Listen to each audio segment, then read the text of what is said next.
Pozabil sem vložiti napoved.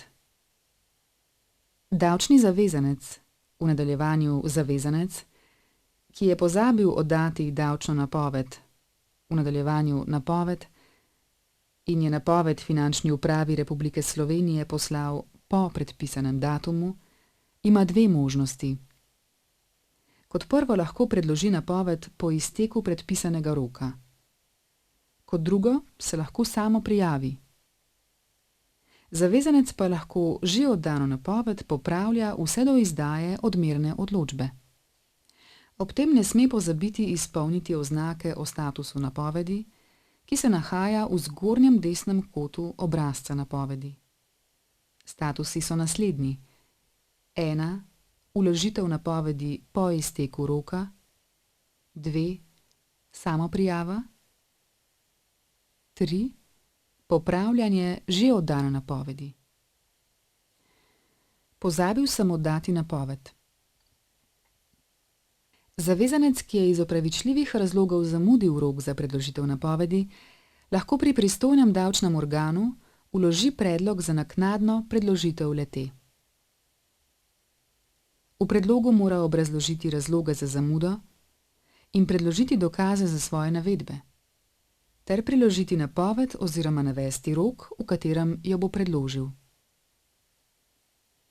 Za opravičljive razloge iz prvega odstavka tega člena se štejejo okoliščine, ki jih zavezanec ni mogel predvideti oziroma odvrniti in preprečujejo sestavo oziroma vložitev napovedi v predpisanem roku.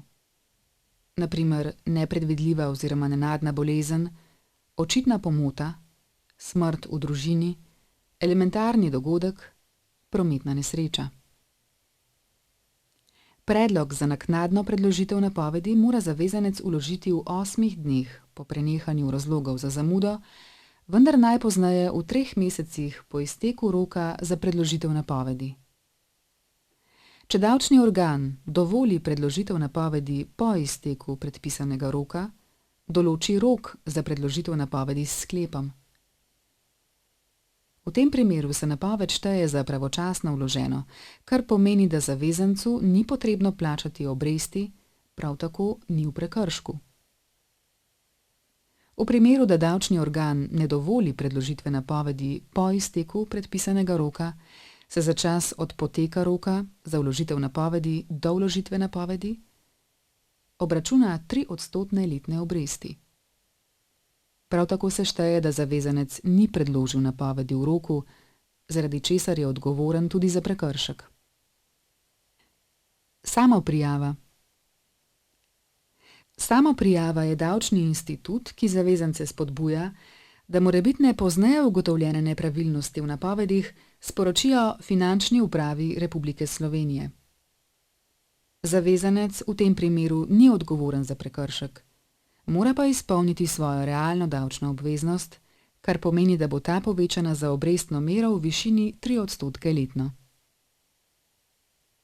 Zavezanec, ki ni vložil napovedi oziroma podatki v vloženi napovedi niso bili pravilni, popolni ali resnični, lahko vsak trenutek vloži oziroma popravi napoved. Zavezanec mora v primeru vložitve napovedi primerno označiti ali pa davčnemu organu kako drugače sporočiti, da gre za napoved, predloženo na podlagi samoprijave. Zgornji desni kot napovedi. Samoprijava je mogoča najpozneje do začetka davčnega inšpekcijskega nadzora, vročitve odmerne odločbe, začetka postopka o prekršku, začetka kazenskega postopka. Pogoj za učinkovanje samoprijave je, da zavezanec plača premalo obračunan davek, kot tudi pripadajoče obresti v višini fiksno določene letne obrestne mere, ki znaša 3%. Obresti obračuna davčni organ v odločbi, izdani na podlagi samoprijave napovedi. S samoprijavo se zavezanec izogne kazni za prekršek. Samoprijava se lahko za isto obveznost vloži samo enkrat. Informativno si zavezanec lahko sam izračuna zamudne obresti na podlagi informativnega izračuna obresti. Popravljanje napovedi. Zavezanec lahko napoved, ki jo je že predložil davčnemu organu in odločba še ni bila izdana, popravi. Popravek napovedi učinkuje tako, da se popravljena napoved šteje za tako že od trenutka, ko je bila prvič vložena. To pomeni, da zavezanec ne bo kaznovan za prekršek. Za popravljeno napoved zavezanca tudi ne bremenijo obresti. Zavezanec ob popravku napovedi ne sme pozabiti navesti statusa napovedi, ki se nahaja v zgornjem desnem kotu obrazca napovedi. Pomni. Če se zavezanec samo prijavi in obveznost po odločbi tudi plača, je razbremenjen odgovornosti za prekršek.